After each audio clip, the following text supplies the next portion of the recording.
Long time no see. I wanted to give a brief presentation on the dynamics of the six worlds of rebirth, more than on details of the six worlds, which I will do on a more expanded presentation. I also recommend you go to clearlightvideos.net. Clearlight Videos, I have an audio of Chogyam Trungpa Rinpoche presenting the six realms in an extended presentation that was historic in 1976, I believe, maybe 74. Jackson Hole, first time he presented that material. In any case, as probably some of you know, the classical Buddhist belief is that there are six realms in which people, not people, but sentient beings are reborn. In the medieval times, and there's a lot of medieval belief that remains in Buddhism, even though we now know through science and, of course, satellite pictures that the Earth is round, that it floats in space, so to speak, orbits in space. And at the time, some of these things were presented, particularly by the Abhidharma by Nagarjuna, I believe. These things were Abhidharma Kosha, the treasure of Abhidharma, higher treasure.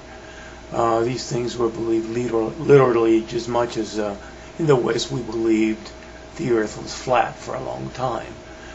So the presentation is, Mount Meru in the middle, the highest peak, probably Mount Kailash in the Himalayas.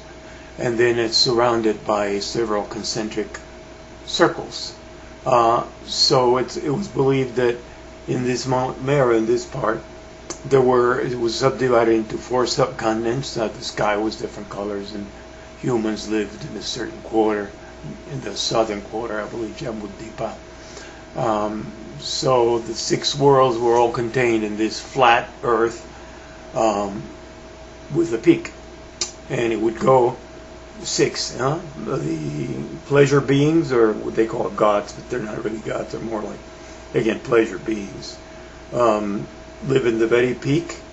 Then right next below was called the Titans, which are the warrior gods, or worrying gods. They're, I don't know, paranoid gods maybe.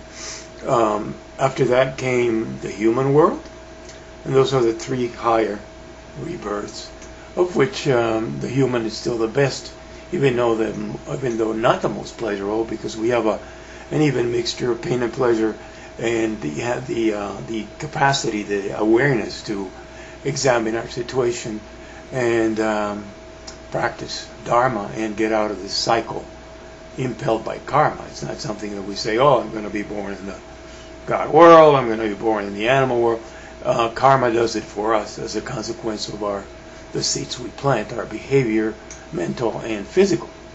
Below the human is the animal world, which of course we share with animals.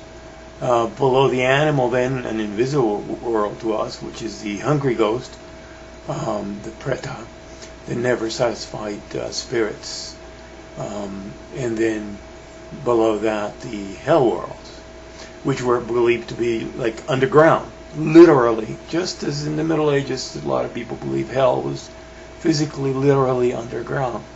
Now, I won't say much right now about the possibilities of the existences or not existences of these worlds. This is something at this point you can decide on and read and analyze. There's various possibilities, other planets, other dimensions, spiritual dimensions, other parallel worlds. If you're into science fiction, there's a lot of ways you can deal with this.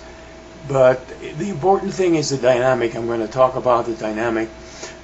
Fixation on certain powerful emotions is what create the rebirth. For example, hatred creates a hell rebirth. Desire tends to bring you to the human world. I think pride takes you to the Titan world, and so on.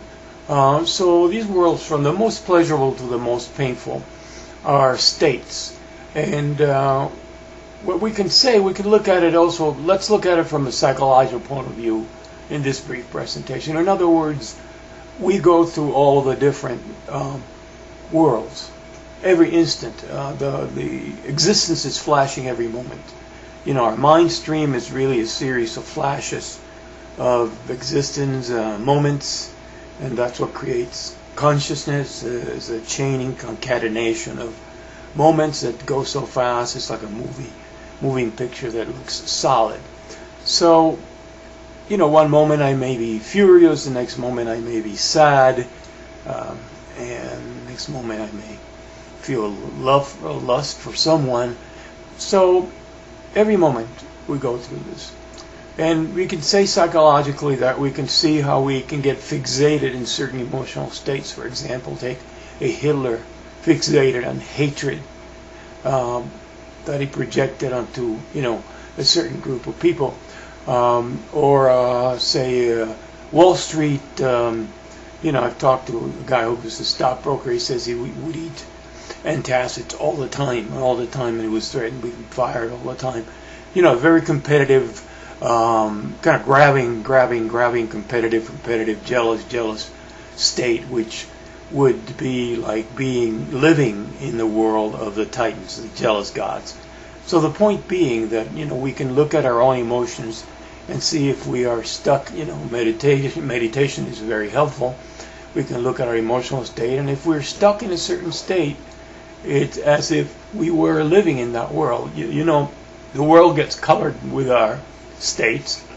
You know, when you're in love, the world is beautiful and radiant, and everything is nice. And when you're sad, things get darker and slow down for you. When you're angry, it's hot and intense. So, you know, the thing is that these emotions flash all the time, and if we receive them with a spacious, open state of being, they flash in, flash out. They're just momentary flashes of the nature of mind. But if we get stuck, we're stuck in one of the realms. Otherwise, the teaching is, of course, that death, whatever the energy is the most powerful, it would be what they call the throwing karma, the impelling karma. And that would bring us probably to the next realm of rebirth if we are not liberated. There are things we can do to protect ourselves to still retain the, you know, at the three highest levels of birth, rebirth, and so on. But I just wanted to present that as a psychological profile, as a possibility. Again, advocating for the awareness of meditation to protect us from becoming stuck, and all the other practices, of course. Well, that should suffice by now. I want to say that you know, I will provide a more extended presentation. And for now, Tashigalek, and good to see you again.